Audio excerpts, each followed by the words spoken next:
God. देवाची स्तुती असो. Thank you Jesus. सर्व सुंदर साक्षीबद्दल आपण देवाला धन्यवाद देऊया. ज्या आपण साक्षी या ठिकाणी सांगून देवाचा गौरव करता, याद्वारे काय तर आपल्या शेजारी बसणाऱ्या भावाला बहिणीला ते जग मिळतं आणि ते देखील प्रार्थना करतात.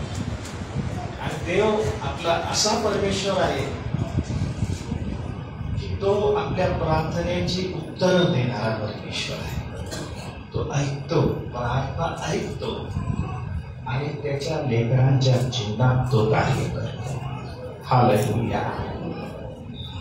प्रार्थना करूया आणि आमच्या वचनाकडे आपण आपलं लक्ष लावूया.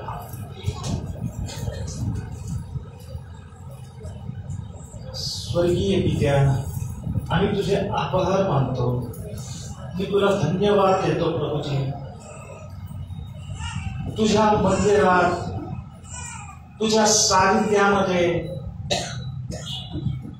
आम्हाला तू पूर्णानंद देतोस. या मंदिरात प्रभू तू आमची भेट घेतलेली आहेस. तुझ्या वचनाद्वारे देखील तू आता आमच्याशी बोलणार आहेस. याबद्दल आम्ही तुला धन्यवाद देतो प्रभू. प्रत्येक व्यक्ती तुझ्यासाठी मौल्यवान आहे आणि प्रत्येक व्यक्तीच्या जीवनासाठी तुझ्याजवळ चांगले संकल्प आहे जे त्यांच्या हिताचे आहे. त्याबद्दल देखील आम्ही तुला धन्यवाद देतो. मागे आठवडाभर आमची काळजी होतीस तेव्हा आम्हाला तू चालवलंस. आमची रोजची भाकर तू आम्हाला दिलीस. आमचं बाहेर जाणं आणि येणं तू आशीर्वाद केलंस. याबद्दल तुला धन्यवाद. पुनश्च एक वेळा आज तुझ्या पवित्र मंदिरात आलो असताना प्रभू आम्ही स्वतःला तुझ्या पुढं दीन आणि नम्र करतो. तू थोर, महान, महापराक्रमी, सर्वोच्च स्थानी बसणारा परमेश्वर तू आहेस. परंतु ज्यावेळेस तुझी लेकरं दोघे किंवा तिघेही जरी असले, ते ज्यावेळेस प्रार्थनेसाठी एकत्र येतात, उपासनेसाठी एकत्र येतात, त्यांच्यामध्ये देखील तू वस्ती करतो. पवित्र आत्म्याने वस्ती करतोस. तुझ्या लेकरांचं जीवन तू आशीर्वादित करतो. जे प्रभू जे दुःखित आहे, निराश आहे, काहीतरी टेन्शन आहे, काहीतरी दबाव आहे, अशा प्रत्येक व्यक्तीसाठी आम्ही प्रार्थना करतो. आज तुझा आनंद त्यांना दे. आज पवित्र आत्म्याचं कार्य प्रत्येकाच्या जीवनामध्ये होऊ देत परमेश्वरा. जी काय अडचणी असतील नाजर येशूच्या नावात दूर कर. तो आमची भेट घे प्रभू. ऐकणारे कान आणि समजणारे हृदय तू आम्हास दे. येशू ख्रिस्ताच्या पवित्र नावात मागतो. आमेन. हालेलुया. आजचा आपला विषय आहे आपल्या भुकेवर नियंत्रण ठेवा.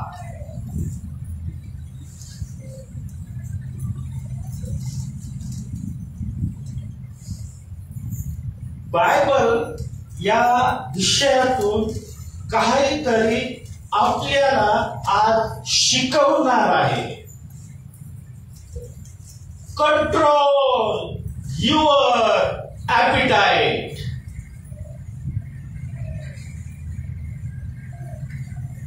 खादारपणाविषयी पवित्र शास्त्रात पुष्कळशा गोष्टी सांगितलेल्या आहेत. आपण देवाचे लेकर आहोत. देवाने आपल्याला त्याची लेकरं म्हणून वेगळं केलेलं आहे आणि देवाला आपल्या जीवनामध्ये कार्य करायचं आहे. वेगवेगळ्या प्रकारची भूक, शरीराला अन्नाची भूक असते, तसंच वेगवेगळ्या प्रकारची भूक अनेकांना लागलेली असते. कोणाला पैशाची भूक लागलेली आहे, कोणाला व्यसनाची भूक लागलेली आहे, कोणाला अन्नाची भूक लागलेली आहे, कोणाला वासनेची भूक लागलेली आहे. जे काही परमेश्वराने आपल्याला दिलेलं आहे त्यामध्ये मनुष्य समाधानी नाही. जी रोजची भाकर परमेश्वर आपल्याला देत असतो त्यामध्ये मनुष्य प्राणी समाधानी राहत नाही.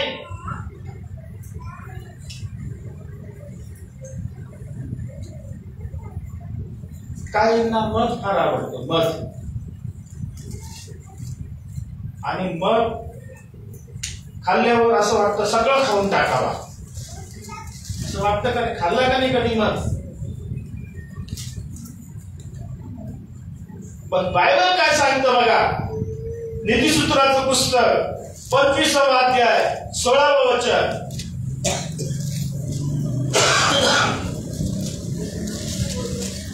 नीतिसूत्राचं पुस्तक 25वा अध्याय 16वे वचन. मध सापडल्यास तुला तो पुरे इतकाच खा. मध सापडल्यास तुला तो पुरे इतकाच खा. जास्त खाल्लास तर तुला वांती होईल. काय सांगतं देव? तुला मध सापडल्यास खाता सगळाच खाऊ नको टाकू, पुरे इतकाच खा बाबा. तुला जेवढं झेपल तेवढंच खा. गोळे म्हणून तू जास्त जर मध खायचा प्रयत्न केला तर तुला वांती होईल. 27वे वचन देखील वाचा. मधाचे अतिसेवन करणे बरे नाही. मधाचे अतिसेवन करणे बरे नाही. या मधासारख्या पुष्कळच्या गोष्टी या जगामध्ये आहेत ज्या आपल्याला मधासारख्या दिसतात आणि त्यांची चव देखील आपल्या शरीराला मधासारखी लागते. पण देव आम्हाला म्हणतो की मध खाल्ल्यास तुला तो जेवढा हवा आहे तेवढाच खा, प्रमाणापेक्षा जास्त खाऊ नको. आणि जास्त खाल्ल्यास तुला वांती होईल.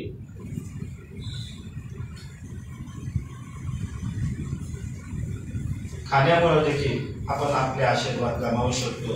आज देवाच्या वचनातून आपण पाहणार आहोत. कदाचित आपण विचार करत असाल, काय करायचं, खाण्याविषयी बोलायला लागले बाबा, आणि आम्ही काय खाऊ का नाही, काय उपासच करत बसावे का काय आम्ही?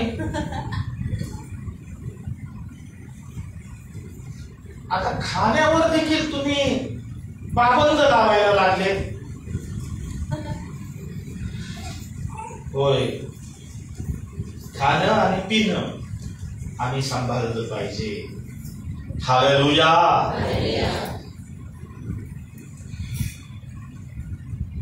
देवाने अन्न कशासाठी निर्माण केले? कशासाठी निर्माण केले? अरे खाण्यासाठी तर निर्माण केले ना, का पाहण्यासाठी?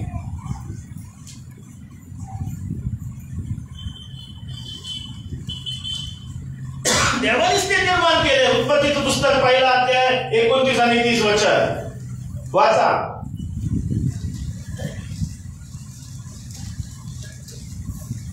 उत्पत्तीचं पुस्तक 1 अध्याय 29 आणि 30 वचन. देव म्हणाला, पहा, अवघ्या भूतलावरील बीज देणारी प्रत्येक वनस्पती, अवघ्या भूतलावरील बीज देणारी प्रत्येक वनस्पती व सजीव फळे देणारे प्रत्येक झाड, सजीव फळ देणारं प्रत्येक झाड मी तुम्हाला देतो. पुढे वाचा. ही तुमचे अन्न होते. हे तुमचे अन्न होईल. पुढे वाचा. त्याचप्रमाणे पृथ्वीवरील सर्व पशु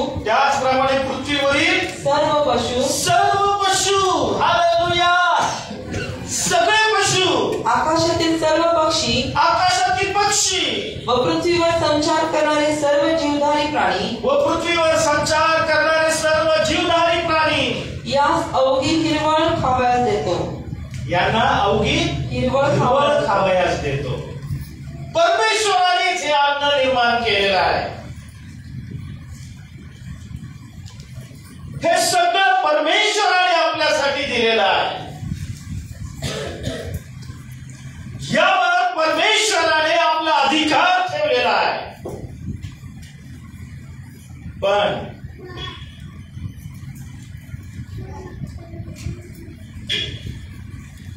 अति आहारामुळे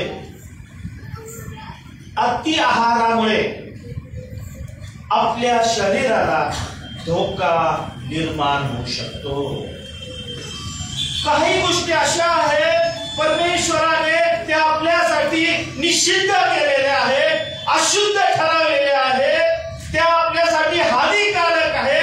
आणि देवाची इच्छा आहे की देवाच्या लेकरांनी अशा हानिकारक गोष्टीपासून स्वतःला दूर ठेवलं पाहिजे.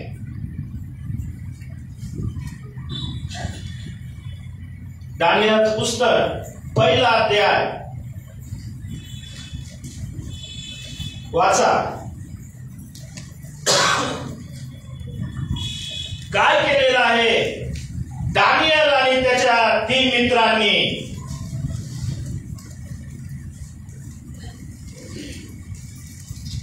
ज्याला मिळेल त्याने लवकर वाचावं. राजा खात असे ते मिष्टान्न, राजा खात असे ते मिष्टान्न म्हणजे एखाद्या मूर्तीला वाहिलेलं अन्न आणि द्राक्षारस म्हणजे मद्य यांचा आपल्याला विटाळ होऊ नये. या गोष्टीमुळे आपण स्वतःला अशुद्ध होऊ नये. Hallelujah, hallelujah. या गोष्टी खाल्ल्याने आणि या गोष्टी पिल्याने आम्ही अशुद्ध होऊ याची जाणीव त्यांना होती. प्रियानो, अशी जाणीव आम्हाला होते का या गोष्टी देवाला न आवडणाऱ्या आहे, या गोष्टी देवाला या खाल्लेल्या गोष्टी आहेत, देवाची इच्छा नाही, या गोष्टीला मी हात लावावा, या गोष्टीला मी स्पर्श करावा, अशा गोष्टी खाऊन आम्ही स्वतःला अशुद्ध करू नये. आमेन.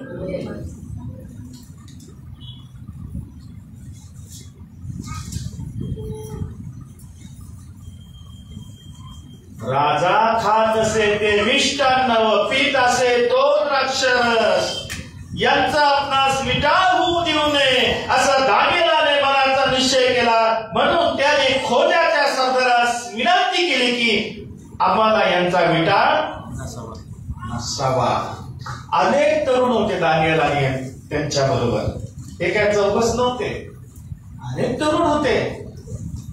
त्यांनी सगळ्यांनी राजाचं अन्न खाल्लं होतं, राजाचं पेय देखील ते प्याले होते, एन्जॉय केलं होतं. पण दानिएल आणि त्याच्या मित्रांनी स्वतःला आवरलं. हालेलुया. स्वतःला आवरलं, नियंत्रण ठेवलं त्याच्यावर.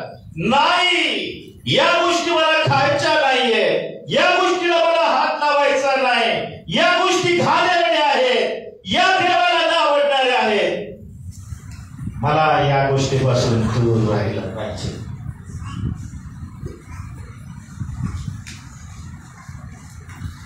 आणि पुढे आम्हाला पाहायला मिळतं की ज्या वेळेस तुम्ही स्वतःला अशुद्ध होण्यापासून आवरता, स्वतःला अशुद्ध होण्यापासून ज्यावेळेस तुम्ही आवरता, त्यावेळेस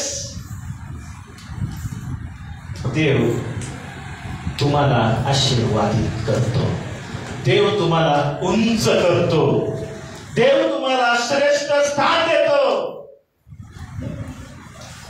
कारण देवासाठी तुम्ही सॅक्रिफाईस केलेला आहे, त्याग केलेला आहे.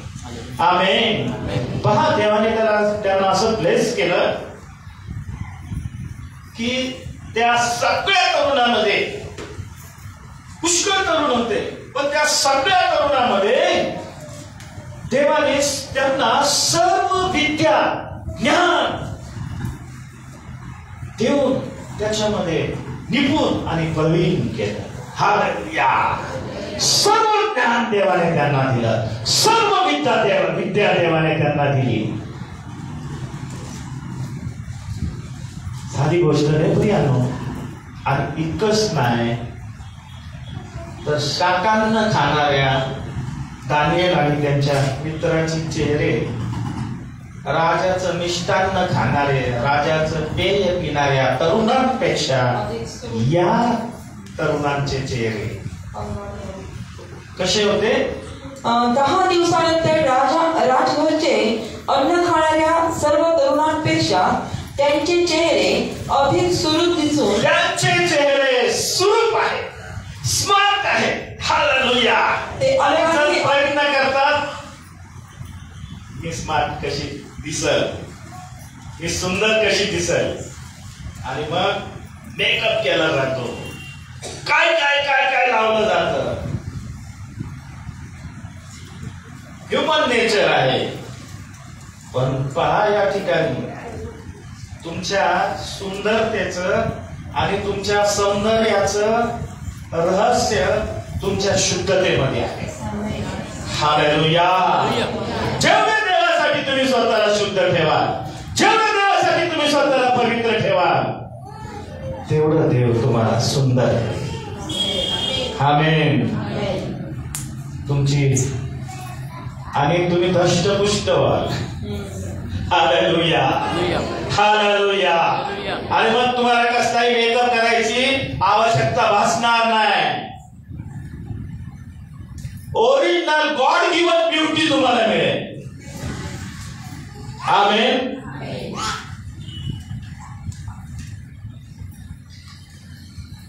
बायबलमध्ये खाण्यामुळे ज्यांनी आशीर्वाद गमावले किंवा खाण्यामुळे देवाचा क्रोध आलेला काही उदाहरणं आहेत. खाओ खाओ खाओ खाओ करतात अनेक लोक. ते खा ते खा.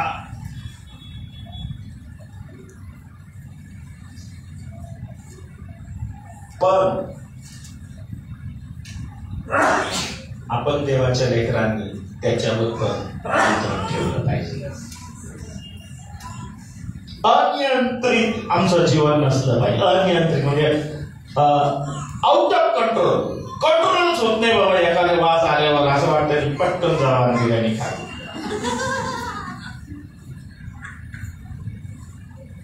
पण आम्ही कंट्रोल केला पाहिजे. We are God's people. Hallelujah. समोर बिर्याणीचं ताट आहे आणि जर तुम्हाला सांगितलं की नाही आज उपवास करायचा आहे तर काय केलं पाहिजे देवाच्या लेकरांनी? ताट बाजूला ठेवा. शनिवारचा दिवस आहे, उपवासाचा दिवस आहे, प्रार्थनेचा दिवस आहे. कोणीही निमंत्रण देऊ द्या, देवाच्या लेकरांनी उपवास आणि प्रार्थनेमध्ये राहिलं पाहिजे. खाणं वाईट आहे असं मी म्हणत नाही, पण नियंत्रण आमचं असलं पाहिजे. हालेलुया. उत्पत्तीचं पुस्तक 25वा अध्याय आणि 29 ते 34 वचनामध्ये आपल्याला पाहायला मिळतं की एसावाने आपल्या खाण्यामुळं आपल्या ज्येष्ठत्वाचा हक्क त्याने गमावला. काय झालेलं आहे थोडक्यात वाचूया, पाहूया आपण. एकदा याकोब वरण शिजवीत असता एसाव रानातून थकून भागून आला. एसाव त्याचा भाऊ, मोठा भाऊ रानातून थकून भागून आलेला आहे घरी. तेव्हा तो याकोबास म्हणाला, ते तांबडे दिसते ना,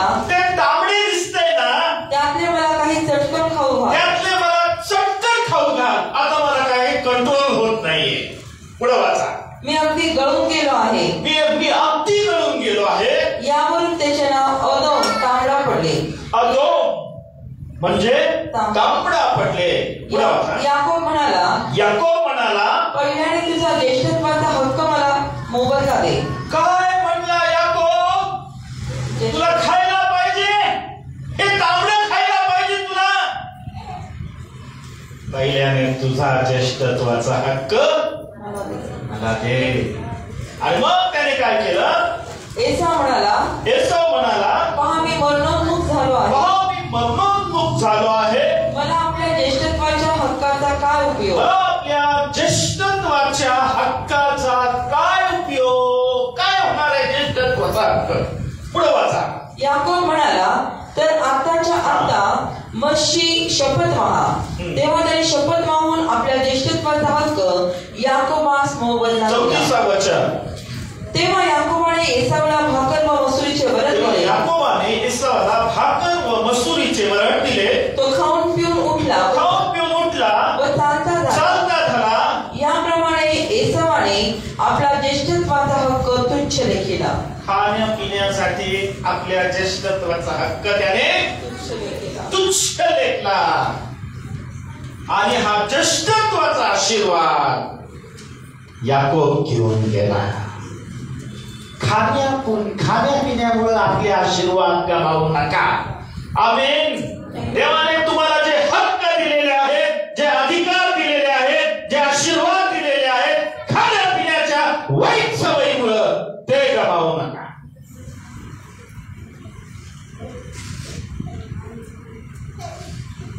आम्ही कंट्रोल केला पाहिजे आमच्या खाण्यावर पिण्यावर. इब्री 12:16-17 वाचा बघा. थोडस वचन लावलं तर चालेल ना?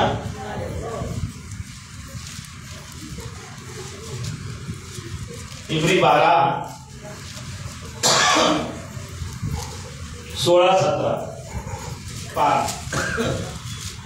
देव काय सांगतो आपल्याला? देवाच्या कृपेला कोणी उणे पडू नये.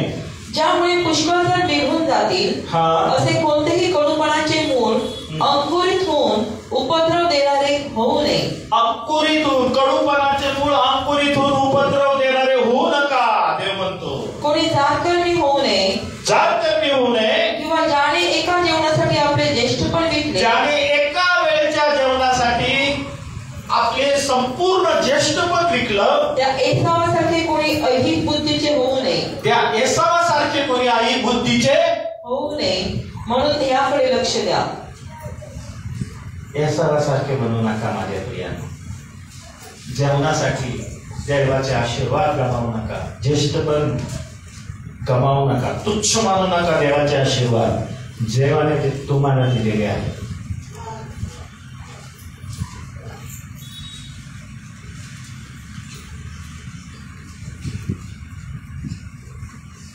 गणनाचं पुस्तक 11वा अध्याय 4 आणि 5 वचनामध्ये इस्रायल लोकांविषयी पाहायला मिळतं. इस्रायल लोक दुःखात होते, कष्टात होते, गुलामगिरीत होते, समस्या होत्या, पिढ्या होत्या, दुःख होता, त्रास होत्या,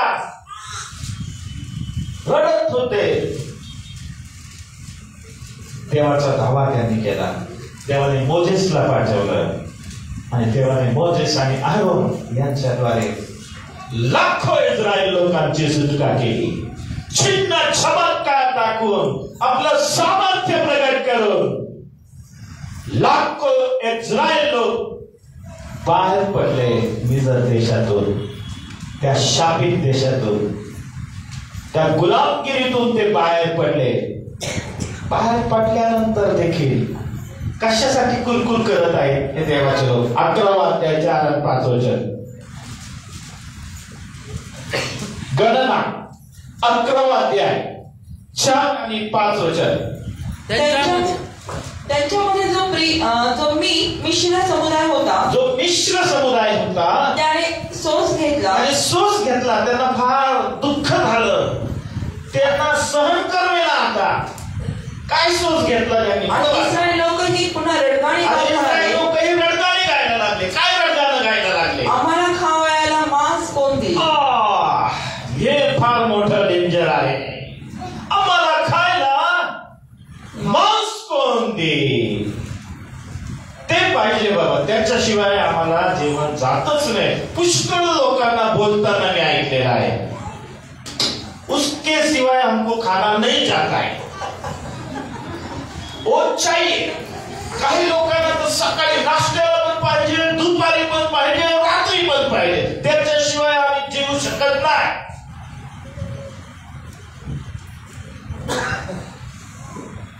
तसं या सगळ्या लोकांना पण आहे ना त्याची आठवण आहे. ते पाहिजे आम्हाला. कोण देणार आता इथं आम्हाला मांस? आमचं काय होणार?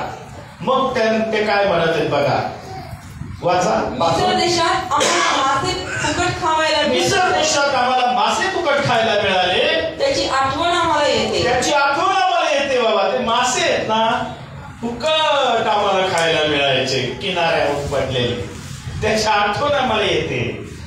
पुढे वाचा. त्याची आठवण आम्हाला येते. त्याचप्रमाणे काकड्या, खरबुजे, भाजी, शाकभाजी, कांदे, लसूण यांची आम्हाला आठवण येते. याचीही आम्हाला आठवण होते. आणि सांगू वचन, पण आता आमचा जीव सुकून गेला. आता आमचा जीव सुकून गेलेला आहे. ते मटण मिळत नाही, मांस मिळत नाही, चांगल्या चांगल्या भाज्या या ठिकाणी आम्हाला मिळत नाही. आमचा जीव सुकून चाललाय. काय झालं प्रियांनो? देवाने त्यांचं रडगाणं ऐकलं आणि 20वे वचन वाचा. देवाने त्यांना एवढं दिलं ना, तर तुमच्या नाकातून निघेपर्यंत, देवाने त्यांना एवढं दिलं ना, त्यांच्या नाकातून निघेपर्यंत देवाने त्यांना दिलं. पुढे वाचा. आणि तुम्हाला शिशारी येऊपर्यंत ते महिनाभर खात राहाल. ते महिनाभर तुम्ही खात राहाल. कारण तुमच्या ठाई वसत असलेल्या परमेश्वराचा तुम्ही त्याग करून त्याच्या समोर असे रडगाणे गायले की आम्ही मिस्र देशातून निघालो तरी कशाला, तिथं आम्हाला सगळं मिळायचं. काय परिणाम झाला?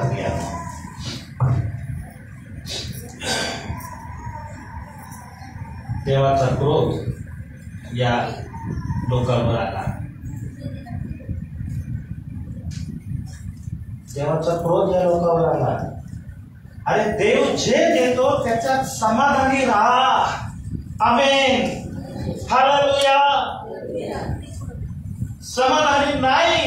देवाने त्यांना उत्तमातील उत्तम अन्न दिलेला आहे, सकस अन्न दिलेला आहे, बेस्ट दिलेला आहे, चविष्ट दिलेला आहे, पौष्टिक दिलेला आहे, हेल्दी दिलेला आहे, पण त्याची त्यांना किंमत नाही. काय झालं पहा, 33 ते 35 वाचा बरं. ते मांस त्यांच्या तोंडात पडले, ते मांस त्यांच्या तोंडात पडले, पण ते तोच परमेश्वराचा क्रोध त्यांच्यावर भडकला. काय झालं? परमेश्वराचा क्रोध त्यांच्यावर भडकला. पुढे वाचा. व त्याने भयंकर पटकीने त्यांचा संहार केला. भयंकर पटकीने देवाने त्यांचा संहार केला. त्या स्थळाचे नाव किब्रोत हत्तव्या असे पडले, कारण ज्या लोकांनी सोस घेतला त्यांची प्रेते त्या ठिकाणी पुरण्यात आली होती. पहा, देवाचा क्रोध त्यांच्यावर आला. कशामुळे आशीर्वाद गमावले त्यांनी? कशामुळं? खाण्यामुळं. त्या नाकातून येऊपर्यंत देवाने त्यांना खाऊ दिलं. शेवटी इतकं खाल्लं की पटकी त्यांच्यावर आली, रोगराई त्यांच्या जीवनात आली.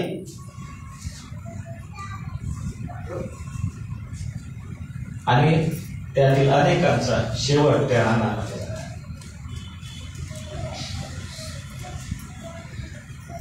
आदाम आणि हवा आपल्याला सगळ्यांना सांगत आहे. देवाने त्यांना स्पष्ट सांगितलं होतं की या बागेत जे काही आहे ते तुमचं आहे. It is yours. या बागेतील सर्व झाडांचं फळ तुम्ही यथेच्छ खा, पण त्या मधल्या झाडाचं फळ खाऊ नका, ते खाता तर तुम्ही मरा.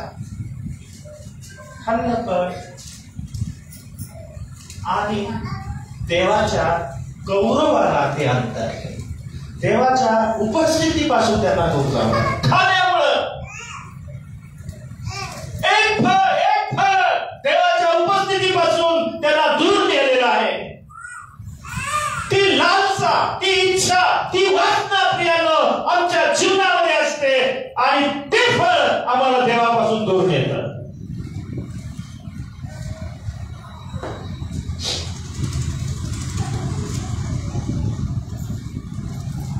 पण पवित्र शास्त्रामध्ये अशी अनेक उदाहरणं आहेत ज्यांनी आपल्या भुकेवर नियंत्रण मिळवलेलं आहे. Hallelujah, hallelujah. देवाचे आशीर्वाद त्यांना मिळाले, देवाचे कार्य त्यांच्या जीवनात झालं, देवाने त्यांना उंच केलं, देव त्यांच्यावर प्रसन्न झाला. सगळ्यात मोठं उदाहरण म्हणजे तुमचा माझा तारणारा प्रभू येशू ख्रिस्त. हालेलुया. मत्ती सुवर्तमान 4 अध्याय आणि पहा, प्रभू येशू ख्रिस्त देवाचा पुत्र असतानाही तो असा बोलला नाही की आता मी तर देवाचा पुत्र आहे, मी कशाला उपास केले पाहिजे आणि कोणासाठी मला उपास केले पाहिजे, मला काय गरज आहे उपास करण्याची. पण देवाचा पुत्र असतानाही येशूची परीक्षा व्हावी म्हणून आज्ञाने त्याला रानात नेले आणि मग 40 दिवस आणि 40 रात्री उपाशी राहिल्यानंतर त्याला भूक लागली. किती दिवस, किती दिवस? 1 दिवस, 2 दिवस, 4 दिवस, 8 दिवस, 1 महिना, 30 दिवस, 40 दिवस आणि 40 रात्र उपाशी राहिला. देव त्याच्या सानिध्यात तो राहिला. भूक तहान तो विसरला.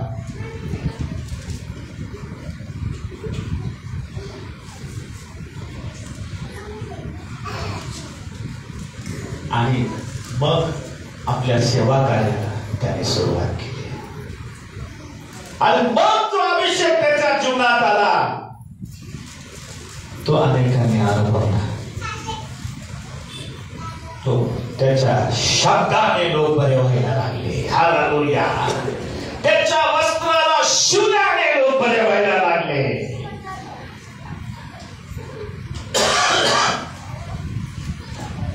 काय अलौकिक अद्भुत सामर्थ्य त्याच्या जीवनामध्ये पाहायला मिळालं.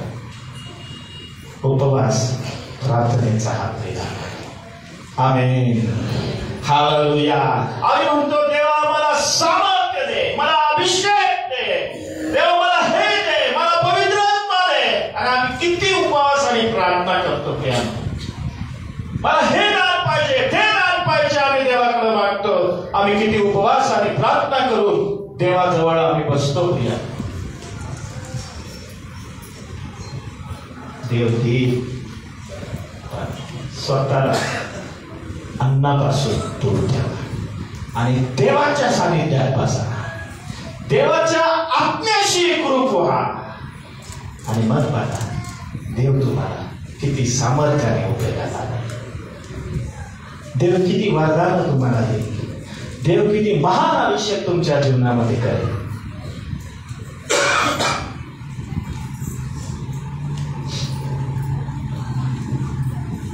त्याला भूक लागली नसेल का 40 दिवसात? नियंत्रित केलं. तुमच्यासाठी, माझ्यासाठी उपाशी राहिला. त्याच्या सेवा कार्यासाठी उपवास आणि प्रार्थना त्याने केली. सारपतीतील विधवा वाचूया. पहिले राजे 17वा अध्याय. आपल्या सर्वांना ही घटना ठाऊक आहे. आणि एलिया तिष्ठी देवाच्या दासाला परमेश्वराचं वचन प्राप्त झालं. जा त्या सारपत नगरात जाऊन राहा आणि तेथे तुझं पोषण करण्याची आज्ञा मी एका विधवेला दिली आहे. कोणाला दिली आहे? विधवेला दिली आहे. त्याप्रमाणे तो सारफत या नगरात गेला आणि एका विधवा स्त्रीला काटक्या गोळा करताना त्याने पाहिलं. तिला हात मारून म्हणला की तू इकडे ये आणि मला थोडस प्यायला पाणी दे. ती पाणी आणायला जात असताना त्याने तिला हात मारून सांगितलं, आपल्या हाती एक भाकरीचा तुकडा माझ्यासाठी घेऊन. दुष्काळाची परिस्थिती होती. कोणी कोणाला देत नव्हतं, कोणी कोणाकडे मागत नव्हतं, कोणी कोणाची केअर करत नव्हतं, कोणाला काही घेणं देणं नाही. आणि प्रत्येक जण एक एक भाकरीसाठी देखील तडफडत होता. प्रियांनो, आज भाकर मिळाल्यावर उद्या मिळेल याची गॅरंटी नव्हती.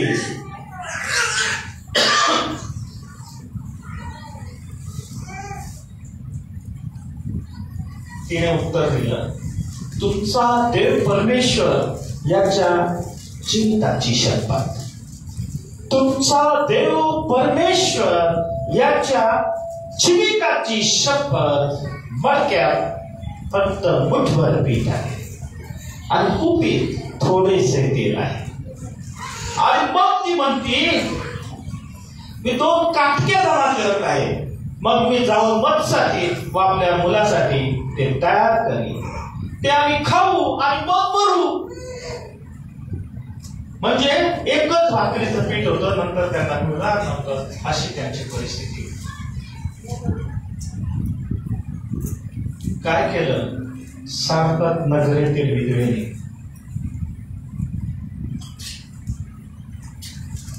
स्वतःच्या भुकेवर त्या दुष्काळी परिस्थितीमध्ये नियंत्रण मिळवलं.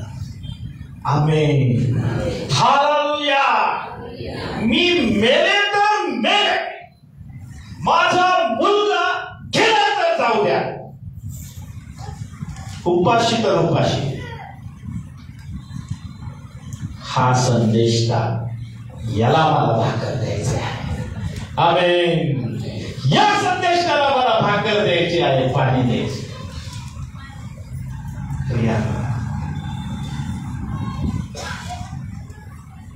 देवाने असा चमत्कार केला. देव कधीच कुणाचं ऋण राहत नाही. आमेन. कोणत्याही गोरगरिबाला केलं किंवा देवाच्या सेवकाला केलं, देव कधीही तुमचं ऋण राहणार नाही. आणि ज्या परिस्थितीमध्ये हिने केलं, ती परिस्थिती फार हालाकीची, भयंकर होती, दुष्काळाची होती. तीव्र दुष्काळ होता. म्हणजे तिला याची गॅरंटी होती की मला आता हे भाकर देखील कुठंच मिळणार नाही, कोण देणार नाही, आणि मग आता आम्ही मरणार आहोत. किती दिवस तिने उपाशी राहिली असेल हे पण माहिती नाही. मडक्यात मुठभर पीठ आहे आणि कुपीत थोडस तेल आहे. देऊन टाकलं तिने. हालेलुया. देऊन टाकलं देवाच्या सेवकाला. आणि देवाने असा चमत्कार केला की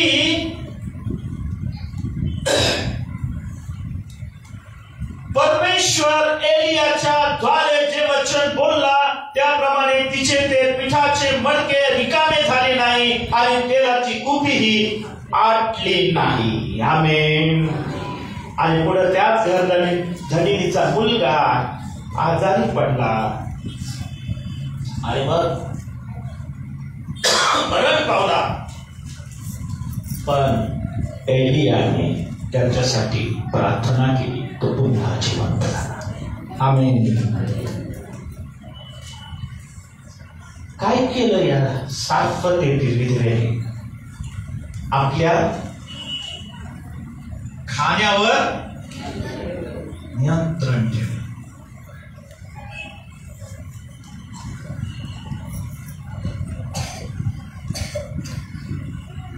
आपण आपल्या खाण्यावर आठवड्यात 1 दिवस तरी नियंत्रण ठेवतोय का? प्रामाणिकपणे म्हणावं. आपला शनिवारचा दिवस हा आपण जाहीर केलेला दिवस आहे, उपवास आणि प्रार्थनेचा दिवस. भले तुम्हाला चर्चमध्ये येता नाही आलं, एक दिवस तुमच्यासाठी, तुमच्या कुटुंबासाठी, तुमच्या लेकराबाळासाठी, आपल्या मंडळीसाठी उपवास आणि प्रार्थनेमध्ये राहा. आमेन. एक दिवस आम्हाला ते कंट्रोल होत नाही. 10-11 वाजले तरी पोटात कावळे ओरडायला सुरुवात होतात. मला पाहिजे, मला पाहिजे, काहीतरी खाल्लं पाहिजे.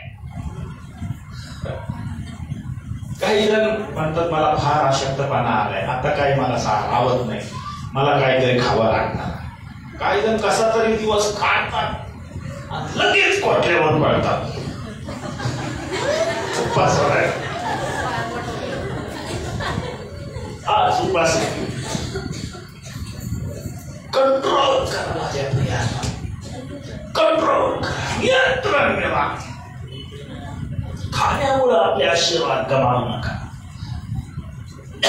एखाद्याचं घराणं, इर्मयाचं पुस्तक 35 अध्याय तुम्ही नंतर वाचा.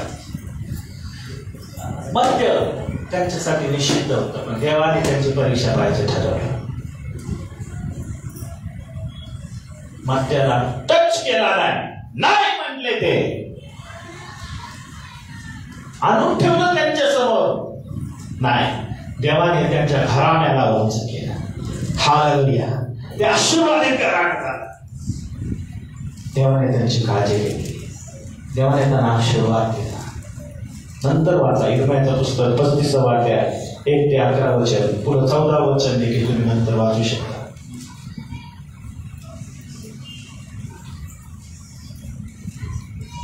काय धोके आहेत, अनियंत्रित धोकेचे धोके, धोकेचे धोके. काय सांगतं देवाचं वचन? 28 वचन 25, नीती 25-28 वाचा बरं. नीती 25-28. अनियंत्रित भुकेचे धोके. ज्या मनुष्याचे चित्त स्वाधीन नाही, ज्या मनुष्याचे चित्त स्वाधीन नाही, तो गावकूस नसलेल्या पडक्या गावासारखा आहे. कसा आहे? गावकूस नसलेल्या पडक्या गावासारखा.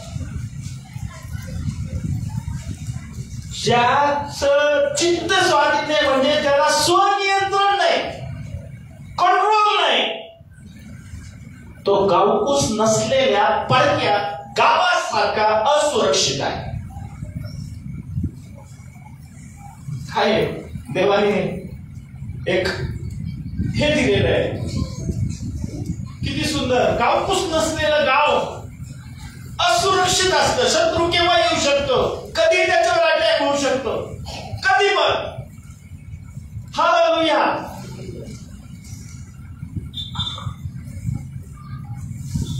रोम 14:17 मध्ये काय दिलंय?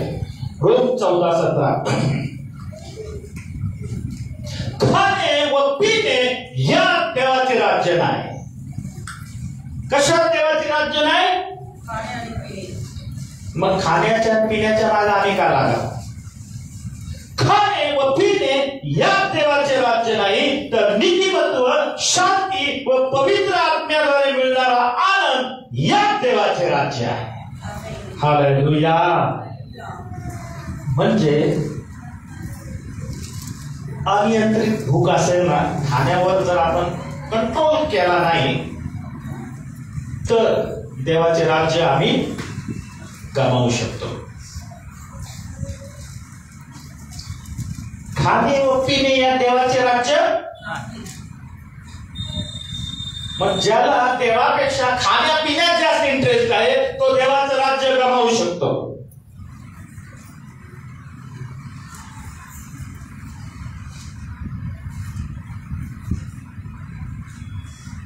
मिसर लोक काय बोलत होते? त्या ठिकाणी आम्हाला मांस मिळायचं, मासे मिळायचे, ते मिळायचं आम्हाला. भले आम्ही गुलामगिरीत होतो पण आम्हाला ते तिथे मिळायचं. अन्नाचे प्रेम.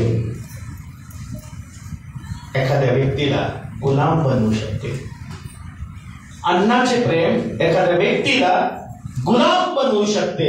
इस्रायल लोकांसारखं ते गुलामगिरीत राहणं त्यांनी ते पसंत करत होते, कारण त्या ठिकाणी त्यांना मांस मटण खायला मिळायचं.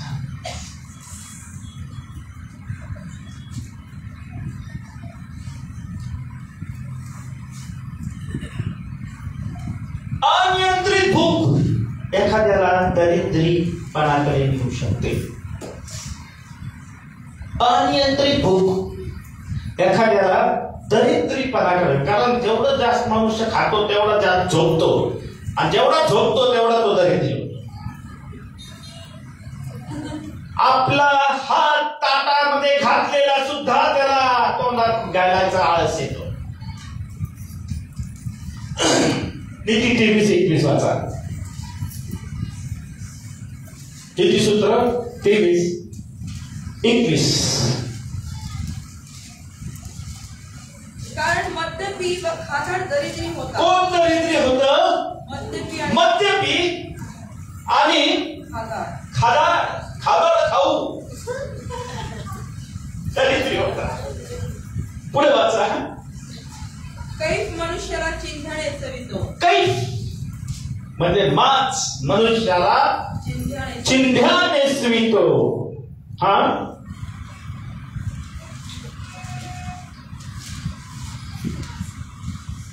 20वा वचन देखील वाचा.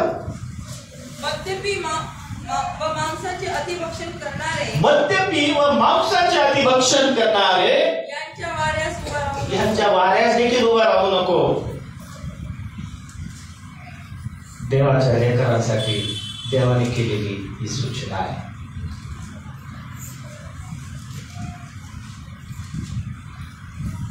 बसायची गोष्ट वेगळीच, पण त्याच्या वाऱ्यास देखील उभा राहू नको. देवाचे लोक हे नियंत्रित असावे, देवाची इच्छा आहे. देवाचे लोक कंट्रोल मध्ये असले पाहिजे. देवाच्या लोकांनी या खाण्याच्या आणि पिण्याच्या अति खादाड खाऊपणावर विजय मिळवला पाहिजे, ही देवाची इच्छा आहे.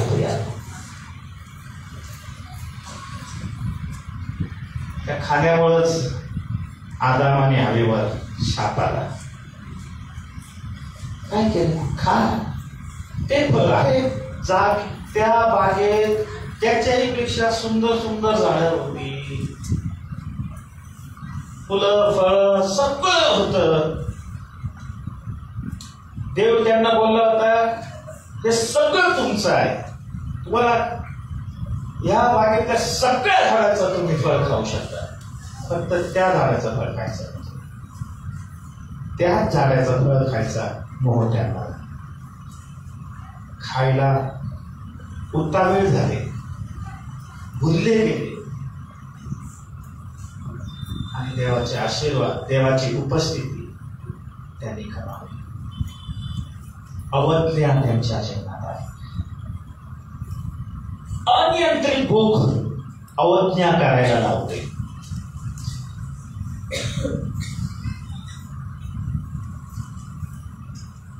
कसं करावं? आपली भूक आम्ही कशी नियंत्रित करावी? कशी?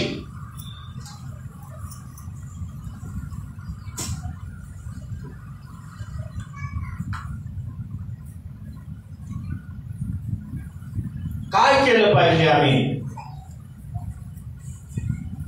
1 पेत्र 2 आणि 2 वचन वाचा.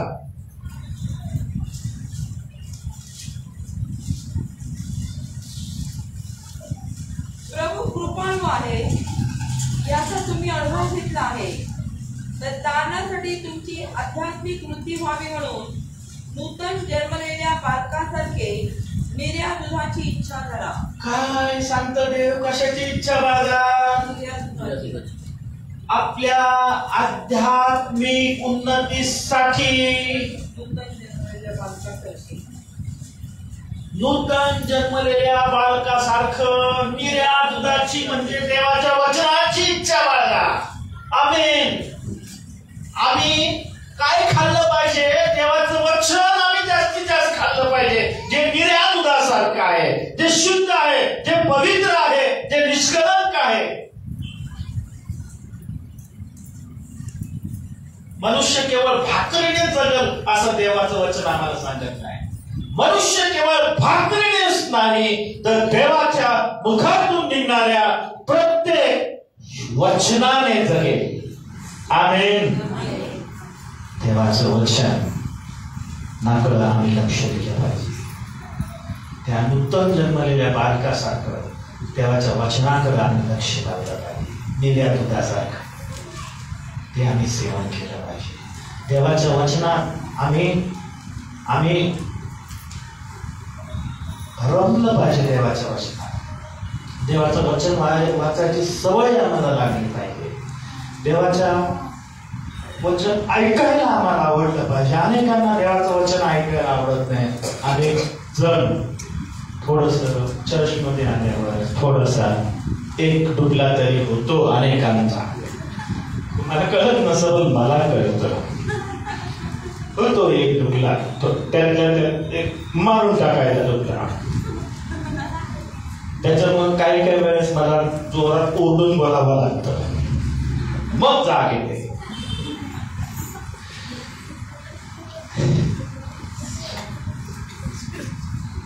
दुसरी गोष्ट, आपली भूक नियंत्रित करण्यासाठी आध्यात्मिक अन्नाची इच्छा आम्ही बाळगली पाहिजे. दुसरी गोष्ट, अन्न व पेयाची लालसा आम्ही टाळली पाहिजे. नीती 23:2 वाचा बरं. नीती 23:2 वाचा. तू खादाड असलास आपल्या गळ्याला कंट्रोल कर. डॉक्टर सांगतात हे खायचं नाही बरं का, गोड खायचं नाही. तुला शुगर आहे, डायबिटीज आहे, तरी आम्ही गोड खायल्याशिवाय राहत नाही. आम्हाला पाहिजे जेवण झाल्यावर थोडं तरी गोड पाहिजे.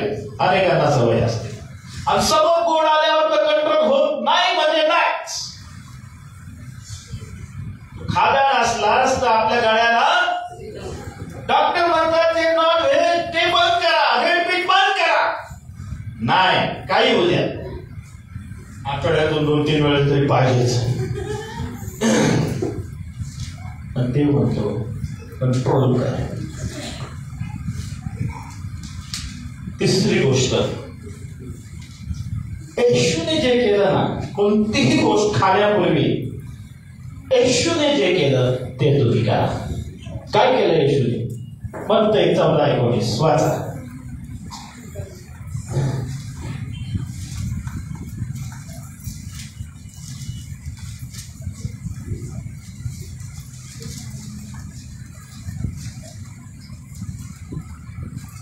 मग त्याने लोकसमुदायाला गवतावर बसवायची आज्ञा केली. आणि त्या 5 भाकरीवर ते 2 मासे घेऊन डायरेक्ट वाटले नाही त्याने, काहीतरी केलंय त्याने. काय केलं? त्याने वर आकाशाकडे पाहून आशीर्वाद दिला. वर आकाशाकडे पाहिले आणि त्याने प्रार्थना केली. आमेन, हालेलुया. खाण्यापूर्वी आम्ही अन्नासाठी प्रार्थना केली पाहिजे. देवाचा आशीर्वाद आम्ही त्याच्यावर मागितला पाहिजे. करतो का प्रियांनो? आम्ही अन्न आल्यावर पहिली प्रार्थना करा, देवाचा आशीर्वाद मागा. ते तुमच्यासाठी चटणी भाकर जरी असेल ते तुमच्यासाठी पौष्टिक अन्न आहे. आमेन. ते अन्न तुमच्या शरीरासाठी, तुमच्या कुटुंबासाठी आशीर्वादित अन्न आहे. You will be blessed. आशीर्वादित बना. लोक 11:4 काय प्रार्थना करायला शिकवली? आमची रोजची भाकर, रोजच्या भाकरीसाठी आम्ही प्रार्थना केली पाहिजे. आणि साठवून ठेवू नका, कुठेही वाळवत ठेवू नका. रोजच्या भाकरीसाठी प्रार्थना करा. देव आकाशातील पशु पक्ष्यांची काळजी घेतो, पाखरांची काळजी घेतो, गवताची पण तो काळजी घेतो. आणि पण आपण त्याची लेकर आहोत, तो आपली काळजी घेणार नाही काय? हालेलुया. रोजची भाकर देवाकडे. सकाळची प्रार्थना का केली पाहिजे आम्ही? अनेकांना प्रश्न पडतो, सकाळची तर आपण पाळसाहेब आम्हाला करायला सांगतात, रोजची भाकर देवाकडे मागा. आमेन. देव तुम्हाला जे देईल ती आशीर्वादित असेल तुमच्यासाठी. आमेन. मत्तई 6:33 प्रमाणे काय खावं काय प्यावं याची चिंता करत बसू नका. काय खायचं, काय भाजी बनवायची, उद्या काय खायचं, परवा काय खायचं, चिंता करू नका. देव देणार, चांगलं देणार, बेस्ट देणार, टेस्टी देणार, आशीर्वादित होणार तुम्ही. हालेलुया. फिलिप्पी 4:12 प्रमाणे उपासमार सहन करण्यास देखील शिका. आम्ही घराचे येणाऱ्या दिवसात आपल्याला एखादा दिवस उपाशी राहू शकतो. वेळ येईल आपल्यावर, सांगता येत नाही. कधी काय होईल सांगता येत नाही. कधी दुष्काळ पडेल सांगता येत नाही. कधी युद्ध होईल कधी सांगता येत नाही. कधी अन्नाचा प्रॉब्लेम येईल सांगता येत नाही. पण देव आपली काळजी घेईल. पण काही वेळेस आम्ही उपासमार सहन करण्यासाठी देखील आम्ही शिकलं पाहिजे.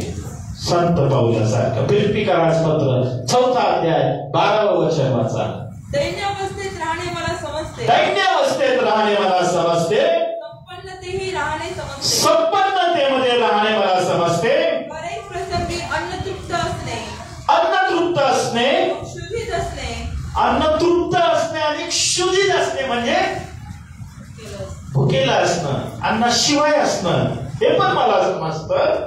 संपन्न असणे व विपन्न असणे. संपन्न असणं, विपन्न असणं हे पण मला समजतं. यांचे रहस्य मला शिकविण्यात आले आहे. हालेलुया. हालेलुया. काही वेळेस उपासमार सहन करण्यास आम्ही शिकलं पाहिजे.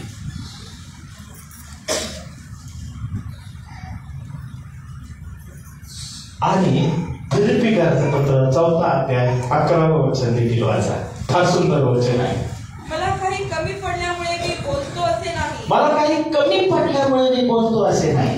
कारण ज्या स्थितीत मी आहे, ज्या स्थितीत मी आहे तिच्यात मी स्वावलंबी राहण्यास शिकलो. आमेन. हालेलुया.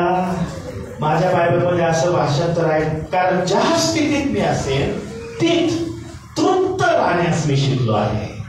आमेन. स्वावलंबी वेगळं, तृप्त राहणं वेगळं. त्या स्थितीत देवाने मला ठेवले, त्या स्थितीत तू तृप्त राहण्यास शिका. म्हणजे समाधानी राहा. आमेन. आपल्या चटणी भाकरीशी समाधानी राहा. दुसरीकडे लक्ष देऊ नका. आमेन. समाधानी राहा. असमाधानी व्यक्ती हा सगळं पाहिजे असतं त्याला. समाधानी राहा. आणि मत्तई 4:2-6-17 प्रमाणे उपवास करण्याची शिस्त लावा. येशूने तसा उपवास केला ना, आपल्यासाठी उदाहरण आहे. येशूने केला, देवाच्या पुत्राने केला, मग आम्ही कोण हो? आमच्यासाठी प्रभू येशू ख्रिस्त रोल मॉडेल आहे. आम्ही देखील उपवास करायला शिकलं पाहिजे. आठवड्यात ऍटलिस्ट 1 डे देवासाठी, 1 दिवस देवासाठी प्रार्थनेमध्ये राहा. देवाच्या पायाजवळ बसा, देवाचं ऐका. मला देव त्याच्या सामर्थ्याने तुम्हाला तुमचे आटलेले जे काही काम आहेत ना, सगळे काम देव आपल्या हातात घेईल. उपास करण्याची शिस्त लावा तरी. आणि सगळ्यात शेवटची गोष्ट, देव आम्हाला करंथीकरांचं पत्र 3 अध्याय 5 वचनात म्हणतो की पृथ्वीवरील तुमचे अवयव जिवे मार. ते देव आम्हाला म्हणतो तुमचा नवा जन्म जर तुमचा झाला आहे तर तुमचे पृथ्वीवरील तुमचे जुने अवयव जिवे मारा. म्हणजे कर्म, अमंगळपणा, काम वासना, कुवासना व लोभ याच जिवे मारा. देव आम्हाला सांगतो. काय